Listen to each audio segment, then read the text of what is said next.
Of you. BSc part first year में chemical kinetics पढ़ रहे थे हम। फिजिकल केमिस्ट्री की थर्ड पेपर है फिजिकल केमिस्ट्री, उसकी फोर्थ यूनिट केमिकल काइनेटिक्स है वो हम पढ़ेंगे।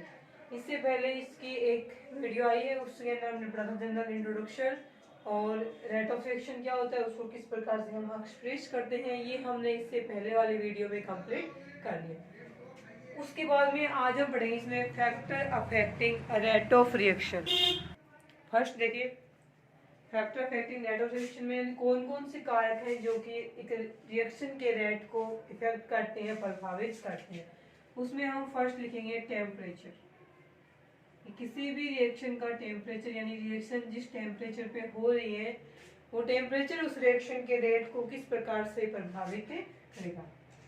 जनरली एक रिएक्शन है, रिएक्टेंट से प्रोडक्ट बन रहा है, तो जो भी टेम्परेचर इस रिएक्शन के लिए रिक्वायर्ड होता है वो टेम्परेचर हम यहाँ एरो के ऊपर डिनोट करते हैं, ठीक है। इसी टेम्परेचर को इस रिएक्शन का टेम्परेचर बोला जाएगा। तो इस बार टेम्परेचर के लिए जी बोला जाएगा कि जनरली जितनी भी रिएक्शंस होते हैं, चाहे वो एंडोथर्मिक हो चाहे वो एक्सोथर्मिक हो, सभी रिएक्शन चाहे वो आर्गेनियस टाइप रिएक्शन हो चाहे वो एंटी आर्गेनियस हो, नॉन आर्गेनियस हो, उन सभी रिएक्शन में क्या होता है, टेम्परेचर इंक्रीज करने से रिएक्शन का रेट है वो क्या हो जाएगा, इंक्रीज हो जाएगा। तो जनरली हम इसको बोलते हैं कि रेट ऑफ रिएक्शन यानी किसी भी हविक क्रिया का वेग उस रिएक्शन के टेम्परेचर के क्या होता है, प्रोपोर्शनल होता है। यानी टेम्परेचर इंक्रीज करेंगे तो रिएक्शन का रेट है वो भी इंक्रीज हो जाएगा। इसका कारण क्या है कि टेम्परेचर इंक्रीज करने से रिएक्शन का रेट इंक्रीज क्यों होता है। तो इसमें हम लिखेंगे कि जैसे ही हम टेम्परेचर इंक्रीज करते हैं वैसे ही यहाँ पे रिएक्शन में जो रिएक्टेंट मॉलिक्यूल्स होते हैं उन रिएक्टेंट मॉलिक्यूल्स की काइनेटिक एनर्जी या गतिज ऊर्जा बढ़ जाती है। अकॉर्डिंग टू कोलिजन थ्योरी क्या होता है कि रिएक्टेंट मॉलिक्यूल्स के बीच में आपस में कोलिजन होती है। कोलिजन जितनी ज्यादा इफेक्टिव होती है उतना ही इजीली प्रोडक्ट का फॉर्मेशन हो जाता है। अब देखिए इफेक्टिव कोलिजन क्या होगी। इसके बाद में देखिए सेकंड, फर्स्ट हो गया ये टेम्परेचर किस प्रकार से प्रभावित करेगा। तो टेम्परेचर इंक्रीज करने से जनरली सभी केमिकल रिएक्शन का रेट इंक्रीज होता है। कारण रहेगा कि रेट इंक्रीज करने से रिएक्टेंट मॉलिक्यूल्स या क्रियाकारक अणुओं की गतिज ऊर्जा काइनेटिक एनर्जी बढ़ जाती है।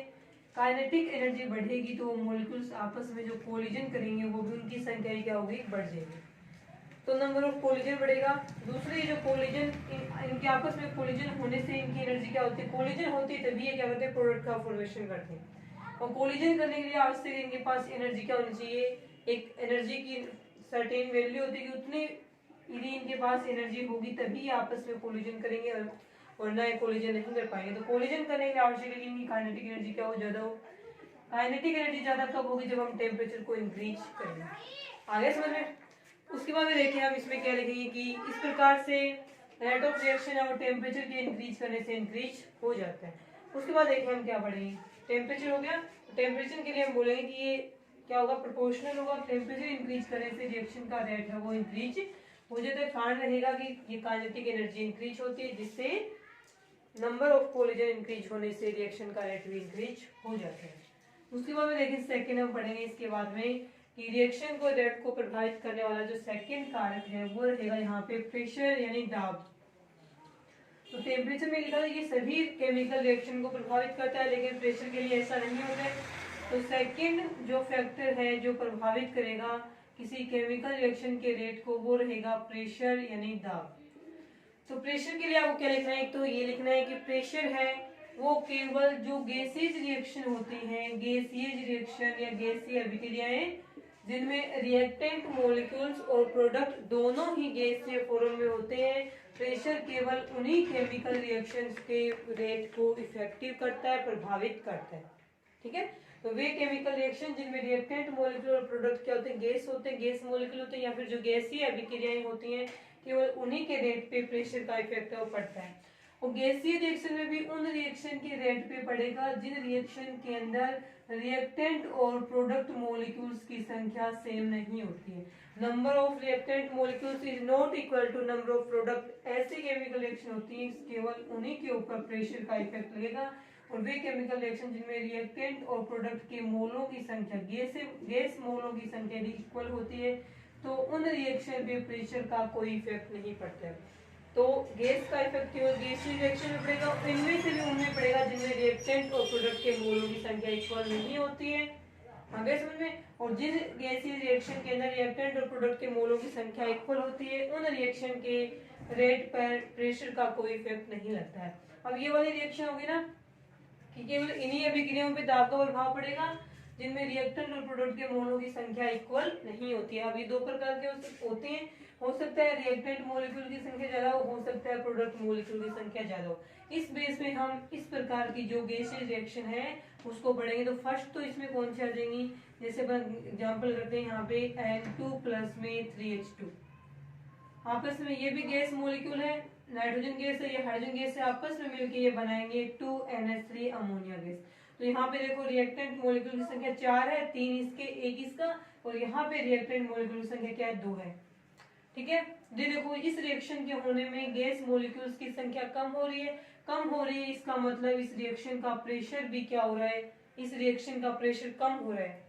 जबकि यदि इस रिएक्शन का प्रेशर कम हो रहा है ना, गैस मॉलिक्यूल्स की संख्या जितनी कम होगी प्रेशर उतना ही कम होगा। और इस केमिकल रिएक्शन में जब अमोनिया का फॉर्मेशन होता है तो यहाँ पे 2 ही मॉलिक्यूल बनते हैं, जबकि यहाँ पे रिएक्टेंट में 4 यूज किए थे। तो नंबर ऑफ मोल्स या मॉलिक्यूल्स की संख्या कम होने से रिएक्शन का प्रेशर कम हो जाता है। लेकिन यदि हम इस रिएक्शन का प्रेशर बढ़ा दें, बाहर से प्रेशर लगाएं इस पे, तो इस रिएक्शन का रेट इंक्रीज हो जाता है। तो ऐसी केमिकल रिएक्शंस जिसमें प्रोडक्ट के मोलों की संख्या रिएक्टेंट के मोलों की तुलना में क्या हो, कंपेरिजन में कम हो, ऐसी रिएक्शन पर प्रेशर बढ़ाने पर उन रिएक्शन का रेट इंक्रीज हो जाता है। ऐसी रिएक्शन का है केवल जिनमें प्रोडक्ट के मोलों की संख्या रिएक्टेंट के मोलों की संख्या से कम होती है, उन रिएक्शन में प्रेशर इंक्रीज करने से उन रिएक्शंस का रेट है वो क्या हो जाएगा, इंक्रीज हो जाता है।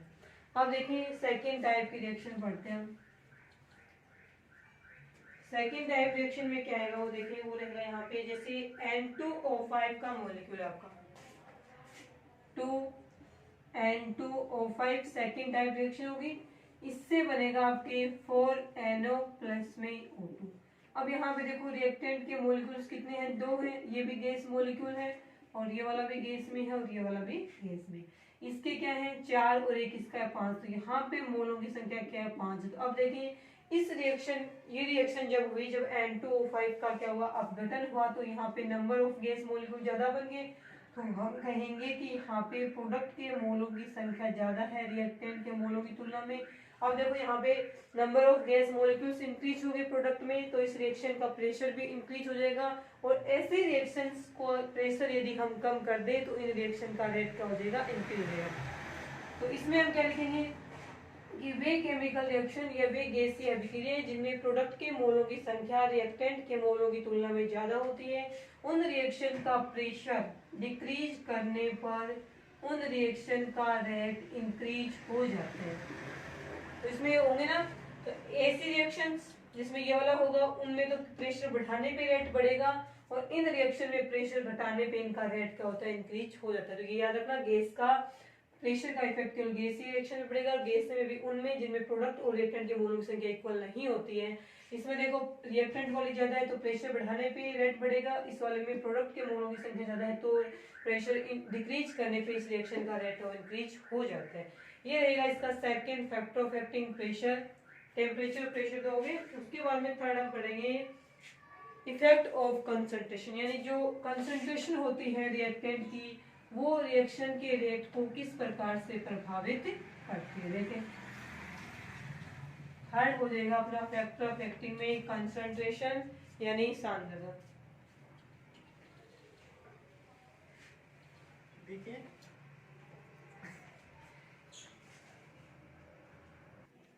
उसके बाद में थर्ड फैक्टर अफेक्टिंग है इसमें कंसंट्रेशन, ठीक है। तो टेम्परेचर प्रेशर के बाद में थर्ड लिखेंगे यहाँ पे कंसंट्रेशन। देखिए कंसंट्रेशन या सांद्रता है वो किस प्रकार से रिएक्शन के रेट को प्रभावित करेगी। तो इसमें हम क्या लिखेंगे, जो कंसंट्रेशन होता है, जैसे जनरली होता है किसी भी रिएक्शन का रेट क्या होता है उस रिएक्शन के रिएक्टेंट की कंसंट्रेशन के क्या होता है, प्रोपोर्शनल होता है। रिएक्शन का रेट उस रिएक्शन में रिएक्टेंट की जो कंसंट्रेशन है उसके क्या होता है, प्रोपोर्शनल रहेगा। जैसे कि अपने डायग्राम में था कल रेट ऑफ रिएक्शन का, तो इस साइड तो हमने लिखी थी कंसंट्रेशन और यहाँ पे हमने लिखा था टाइम। सबसे पहले क्या होता है शुरुआत में जब रिएक्शन स्टार्ट नहीं हुई होती है, टी इज इक्वल टू 0 पे, तो अपना क्या रहेगा, रिएक्टेंट की कंसंट्रेशन यहाँ पे थी मैक्सिमम कंसंट्रेशन थी रिएक्टेंट की।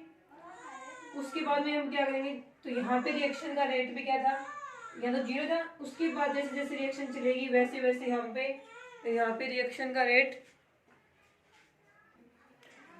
ठीक है, तो यहाँ पे रिएक्टेंट की कंसंट्रेशन मैक्सिमम थी। जैसे ही रेट रिएक्शन चलती है यानी कि टाइम इंक्रीज करती है, वैसे वैसे रेट इस साइड से क्या होता है, डिक्रीज होता है। रेट क्यों डिक्रीज हो रहा है, कारण ये कि जैसे जैसे टाइम आगे बढ़ेगा, रिएक्शन प्रोसीड होगी, वैसे वैसे रिएक्टेंट की कंसंट्रेशन डिक्रीज होती जा रही है। रिएक्टेंट है प्रोडक्ट में चेंज होता जा रहा है, इसका मतलब रिएक्टेंट की कंसंट्रेशन कम होती जा रही है।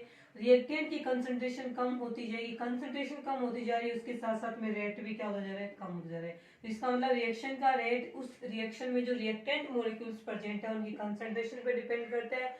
तो यदि हमें किसी रिएक्शन के रेट को कांस्टेंट रखना है या इंक्रीज करना है, तो हम क्या करेंगे, उस रिएक्शन में रिएक्टेंट की कंसंट्रेशन को इंक्रीज करेंगे। तो रिएक्टेंट के कंसंट्रेशन को इंक्रीज करने से उस रिएक्शन का रेट भी इंक्रीज हो जाता है। ये था इसमें थर्ड कारक फैक्टर अफेक्टिंग जो उस रिएक्शन के रेट को प्रभावित करता है। उसके बाद में हम फोर्थ पढ़ेंगे हमें कैटालिस्ट, प्रेजेंस ऑफ कैटालिस्ट, की कैटालिस्ट की उपस्थिति है वो रेट को किस प्रकार से प्रभावित करती है। फोर्थ नंबर पे देखिए, फोर्थ रहेगा अपना यहाँ पे प्रेजेंस ऑफ कैटालिस्ट।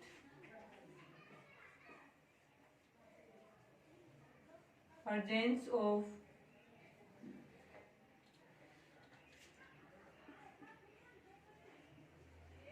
कैटालिस्ट की एक रिएक्शन में यदि कैटालिस्ट होता है उत्प्रेरक, उत्प्रेरक वे पदार्थ होते हैं जो कि स्वयं में कोई भी चेंज किए बिना रिएक्शन के रेट को चेंज कर देते हैं।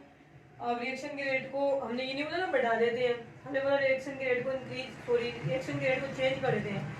चेंज में हो सकता है रिएक्शन के रेट को क्या करें, डिक्रीज करें, तब तो वो क्या कहलाएंगे, नेगेटिव कैटालिस्ट। हो सकता है वो रिएक्शन की रेट को इंक्रीज करें, तब वो क्या कहलाएंगे, पॉजिटिव कैटालिस्ट। तो ये कैटालिस्ट है ना, हमेशा रिएक्शन की रेट को इंक्रीज नहीं करते हैं, कई बार ये डिक्रीज भी कर देते हैं। तो हम इनके लिए लिखते हैं कि वे पदार्थ जो कि किसी रिएक्शन के रेट को चेंज कर देते हैं। चेंज करने में इंक्रीज करना भी आ जाता है और डिक्रीज करना भी आ जाता है। तो कैटालिस्ट की प्रेजेंस में रिएक्शन का रेट, जनरली हम यहाँ पे कैटालिस्ट को ये मान रहे हैं कि ये कैटालिस्ट रिएक्शन के रेट को क्या कर रहा है, इंक्रीज कर रहा है। ये मान के चले कि ये क्या है, पॉजिटिव कैटालिस्ट है, तो ये रिएक्शन के रेट को इंक्रीज करेगा। तो मान लीजिए रिएक्शन थी आपकी, ए से क्या बना था, बी बना था, कोई कैटालिस्ट था नहीं था इसमें। अब यदि इसी रिएक्शन में हमने क्या डाल दिया, कैटालिस्ट डाल दिया। सी मान लीजिए ये रिएक्शन हो रही थी आपकी, इस रिएक्शन का टेम्परेचर इसके 250 केल्विन पे हो रही थी, और ये वाली रिएक्शन है यहाँ पे कितने पे हो रही है, 190 पे हो रही है। इसका मतलब क्या है, कैटालिस्ट लगाते ही रिएक्शन में जो रिक्वायर्ड टेम्परेचर है वो क्या हो गया, कम हो गया। रिक्वायर्ड टेम्परेचर कम हो गया तो रिएक्शन का रेट भी क्या हो गया, इंक्रीज हो गया। इन दोनों में से कौन सी रिएक्शन फास्ट होगी, तो हम बोलेंगे कि वो रिएक्शन जिसमें कम टेम्परेचर की रिक्वायरमेंट होती है, या फिर वो रिएक्शन जिसमें कैटालिस्ट प्रेजेंट होता है, उस रिएक्शन का रेट इंक्रीज हो जाता है। पॉजिटिव कैटालिस्ट मान रहे हैं हम यहाँ पे इसको। तो रेट इंक्रीज होने का कारण क्या है कि कैटालिस्ट ऐसा क्या करता है कि रिएक्शन का रेट इंक्रीज हो जाता है। तो ये करेगा कि कैटालिस्ट क्या करता है, रिएक्शन की जो एक्टिवेशन एनर्जी होती है उसको डिक्रीज कर देता है। तो एक्टिवेशन एनर्जी है वो उस रिएक्शन के रेट की क्या होती है, इनवर्सली प्रोपोर्शनल होती है। किसी भी रिएक्शन का रेट है वो उस रिएक्शन की जो एक्टिवेशन एनर्जी क्या होता है, इनवर्सली प्रोपोर्शनल होता है। जिस रिएक्शन के एक्टिवेशन एनर्जी का मान कम होगा उस रिएक्शन का रेट क्या होगा, ज्यादा होगा। तो इन दोनों में से हम देखेंगे फर्स्ट रिएक्शन, सेकंड रिएक्शन। तो फर्स्ट वाली जो रिएक्शन है उसकी एक्टिवेशन एनर्जी का मान ज्यादा है, जबकि सेकंड वाले का कम एक्टिवेशन एनर्जी का वैल्यू कम है। तो जो कैटलिस्ट होते हैं वो काम ही ये करते हैं कि वो रिएक्शन की एक्टिवेशन एनर्जी को क्या करते हैं, कम करते हैं। ठीक है, एक्टिवेशन एनर्जी कम है सेकंड वाले की ये कम है, तो सेकंड वाले का रेट क्या होगा, ज्यादा होगा। तो हम लिखेंगे कि जनरली जो कैटलिस्ट होते हैं वो रिएक्शन के रेट को इंक्रीज कर देते हैं। कैसे करेंगे, तो उसमें हम लिखेंगे कि कैटलिस्ट है वो रिएक्शन में रिएक्शन की एक्टिवेशन एनर्जी को कम कर देते हैं, और एक्टिवेशन एनर्जी के कम होते ही उस रिएक्शन का रेट है वो इंक्रीज हो जाता है। तो ये रहेगा इसमें फोर्थ कारक जो रिएक्शन के रेट को प्रभावित करता है, कैटलिस्ट वाला। उसके बाद में इसका जो पांचवा कारक है रिएक्शन के रेट को प्रभावित करने वाला, उसमें हम लिखेंगे नेचर ऑफ रिएक्टेंट। पांचवा कारक रहेगा यहाँ पे नेचर ऑफ रिएक्टेंट, जो रिएक्शन में रिएक्टेंट मॉलिक्यूल्स हैं उनकी नेचर कैसी है, वो यहाँ पे रिएक्शन के रेट को प्रभावित करते हैं। जनरली इसमें हम ये होता है कि रिएक्टेंट होता है, प्रोडक्ट बनता है, तो रिएक्टेंट्स में कुछ बॉन्ड्स ऐसे होते हैं जो ब्रेक होते हैं और प्रोडक्ट में नए बॉन्ड का क्या होता है, फॉर्मेशन होता है। अब यदि रिएक्टेंट में बॉन्ड भी टू टाइप के होते हैं, टू टाइप के मतलब तो नंबर में हो, एक रिएक्टेंट में नंबर ऑफ बॉन्ड कम हो जो ब्रेक होने वाले हैं, दूसरे वाले में क्या हो, ज्यादा हो। जैसे हम एग्जांपल लेते हैं, एक तो हमने ले लिया NO का, ठीक है, और दूसरा हम ले लेते हैं यहाँ पे एग्जांपल मीथेन CH4। इन दोनों में क्या होता है, तो इसमें ये बोला जाता है नेचर ऑफ रिएक्टेंट में कि जिस रिएक्टेंट मॉलिक्यूल में या जिस रिएक्टेंट मॉलिक्यूल की स्ट्रक्चर ही क्या होगी, कॉम्प्लेक्स टाइप होगी, या फिर जिसमें नंबर ऑफ बॉन्ड्स ज्यादा होंगे, तो वहां पे नंबर ऑफ बॉन्ड टूटने में टाइम लगेगा तो उस रिएक्शन का रेट क्या हो जाएगा, कम हो जाएगा। जबकि वे रिएक्टेंट मॉलिक्यूल्स जिनके अंदर रिएक्टेंट मॉलिक्यूल्स है उनकी स्ट्रक्चर क्या हो, सिंपल स्ट्रक्चर हो, या फिर रिएक्टेंट मॉलिक्यूल्स के अंदर कम संख्या में नंबर ऑफ बॉन्ड जो ब्रेक होने वाले, टूटने वाले कम संख्या में हो, तो वो रिएक्शन लो टेम्परेचर पे इजीली संपन्न हो जाती है। इसका मतलब उस रिएक्शन का रेट क्या हो जाएगा, इंक्रीज होना चाहिए। तो रिएक्टेंट की जो नेचर ऐसी होनी चाहिए, यदि रिएक्टेंट क्या है, सिंपल है, नंबर ऑफ बॉन्ड कम है, तब तो उस रिएक्शन का रेट फास्ट हो जाएगा। और यदि रिएक्टेंट मॉलिक्यूल में खुद के अंदर क्या है, कॉम्प्लेक्स है और बहुत ज्यादा बॉन्ड है, तो उस रिएक्शन का रेट वो क्या हो जाएगा, डिक्रीज हो जाता है या फिर कम हो जाता है। अब देखें इसमें किस प्रकार से होगा। तो देखो दो रिएक्शन है, इनको हम लिखते हैं 2NO प्लस में O2,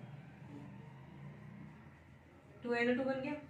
दूसरा देखो क्या है, CH4 प्लस में O2, ये तो कॉमन ही है, O2 इसमें और O2 ही इसमें, लेकिन इसमें CH4 ये भी गैस मॉलिक्यूल है, ये भी गैस वाले हैं, ये सारे गैस मॉलिक्यूल है, ये भी गैस फॉर्म में बन गया।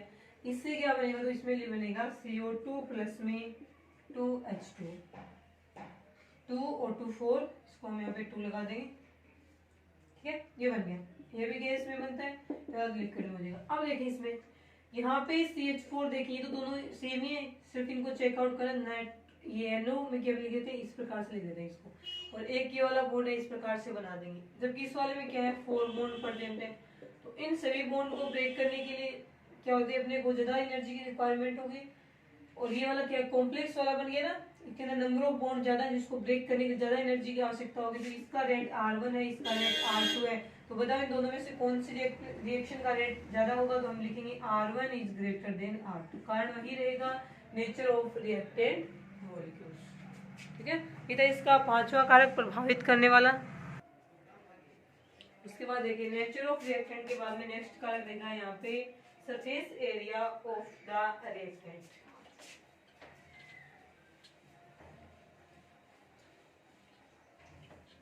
ठीक है।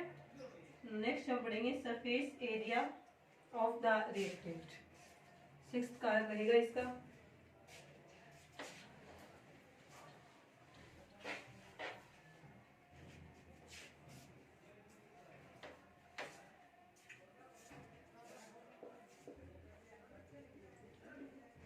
Surface area of the reactant, ठीक है।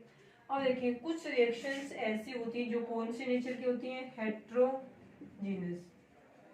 कुछ रिएक्शंस ऐसी होती है जो कि हेट्रोजीनस नेचर की होती है। हेट्रोजीनस नेचर का मतलब होता है विषमांगी प्रकृति होती है।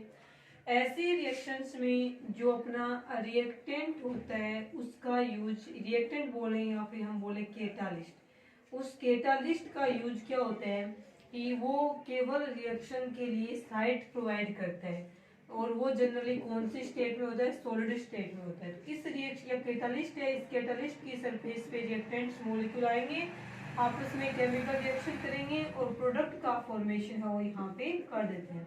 तो यहाँ पे ये जो रिएक्टेंट मॉलिक्यूल है या कैटालिस्ट है, इसकी जो सरफेस एरिया है वो रिएक्शन, इस रिएक्शन के रेट को प्रभावित करेगा। यदि इसका सरफेस एरिया हम बोलेंगे कि रेट ऑफ रिएक्शन प्रोपोर्शनल, यहाँ पे हम लिख देंगे सरफेस एरिया, ठीक है।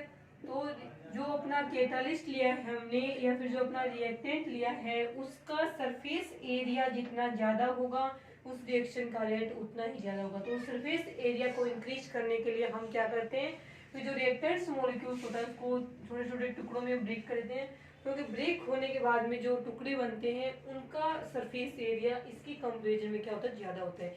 इस कारण से जनरली रिएक्शंस के अंदर जो अपना ये कैटालिस्ट होता है हेट्रोजेनियस रिएक्शन में या फिर जो रिएजेंट होता है उसको बारीक पीस करके उसका यूज यहाँ पे करते हैं, क्योंकि बारीक पीसे हुए मॉलिक्यूल्स की संख्या ज्यादा होगी, कणों की संख्या ज्यादा बनेगी, तो यहाँ पे सरफेस एरिया भी क्या हो जाएगा ज्यादा हो जाएगा। इसी कारण से देखो एक लकड़ी होती है या फिर उस लकड़ी को हम छोटे छोटे टुकड़े कर दें, तो इन दोनों में से इन दोनों का क्या करवाएं हम दहन करवाएं, कंबशन रिएक्शन करवाएं, तो इन दोनों में से इस पूरी लकड़ी की टुकड़े की तुलना में इसके छोटे छोटे टुकड़े होते हैं वो तेजी से जलते हैं। कारण क्या है कि इनका रेट ऑफ रिएक्शन क्या, इनके ये जब जलेंगे तो उस रिएक्शन का रेट क्या हो गया इंक्रीज हो गया, कारण कि इसके टुकड़े कटने के बाद में इसका सरफेस एरिया भी इंक्रीज हो जाता है।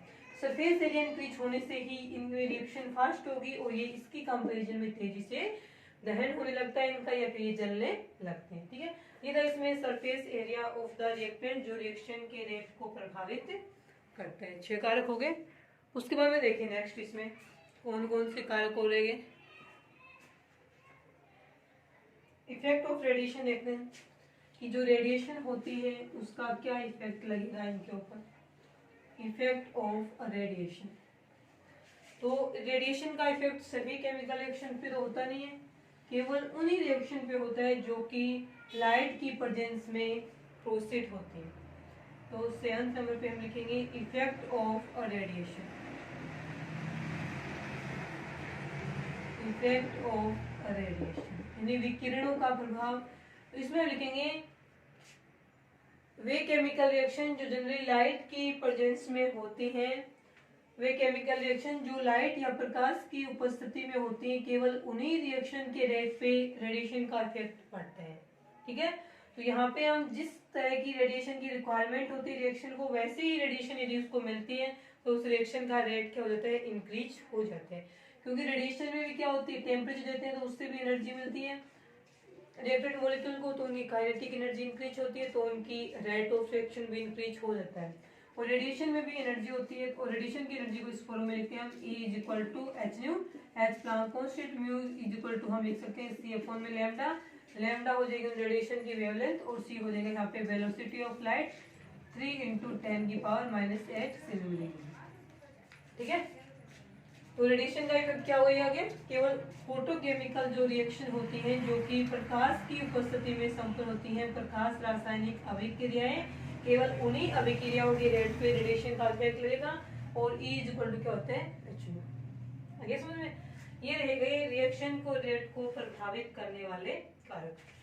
इसमें से ये भी जब रिएक्शन मॉलिक्यूल्स पे टकराए ना रिएक्टेंट मॉलिक्यूल पे, तो ये अपनी एनर्जी उसको देंगे तो उसकी एनर्जी इंक्रीज हो जाएगी, मॉलिक्यूल्स की इंक्रीज हो जाएगी, तो आपस में कोलिजन करेंगे, फास्टली कोलिजन करेंगे तो उनकी रेट ऑफ रिएक्शन भी इंक्रीज हो जाती है। ये रहेगा इसके अंदर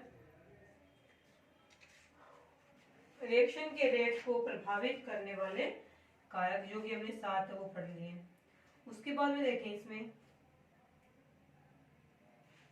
इसमें नेक्स्ट आएगा यहाँ पे इंस्टेंटेनियस रेट पढ़ेंगे इसके बाद में। देखिए रिएक्शन के रेट को प्रभावित करने वाले कारक कंप्लीट हो गए। 7 थे, temperature, pressure, concentration of reactant molecules और nature of reactant molecule, catalyst हो जाएगा और रेडिएशन हो जाएंगी। ठीक है, ये सारा सरफेस एरिया हो जाएगा रिएक्टेंट मॉलिक्यूल को।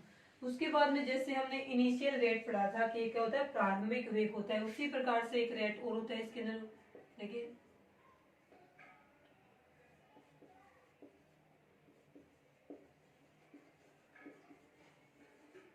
यही होता है वो,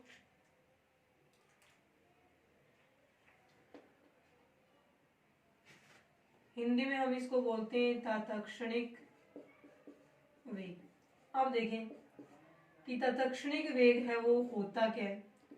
देखिए इसकी डेफिनेशन देखिए, मान लीजिए कोई रिएक्शन हो रही है, उस रिएक्शन में हम किसी भी अक्षर जाके यदि इस रिएक्शन का रेट चेक करते हैं तो उस अक्षर पे उस रिएक्शन का जो रेट है वो क्या कहलाएगा उस रिएक्शन का तत्क्षणिक वेग है वो कहलाता है। अब इसकी डेफिनेशन लिखे तो कह लिखे किसी अक्षर विशेष के समय, जैसे कि रिएक्शन का रेट कुछ इस प्रकार से लिखा था हमने, इस साइड टी था और इस साइड क्या थी, कंसंट्रेशन थी।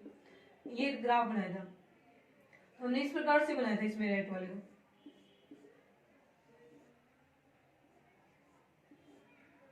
ये था इसके अंदर।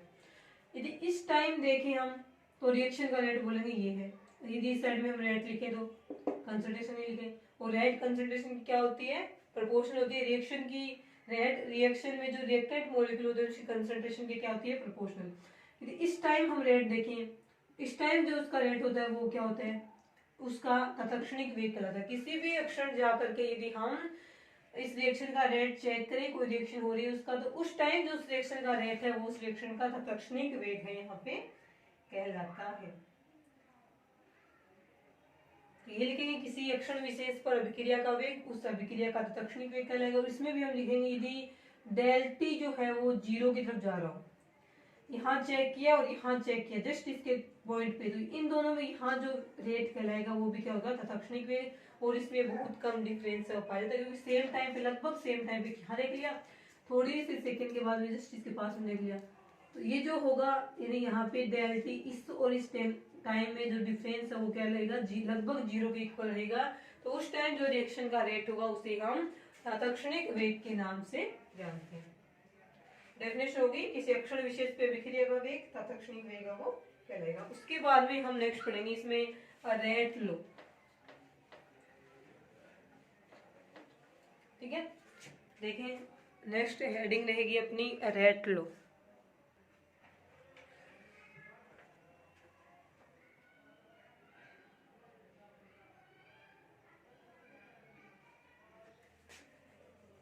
तो नेक्स्ट आएगा इसके अंदर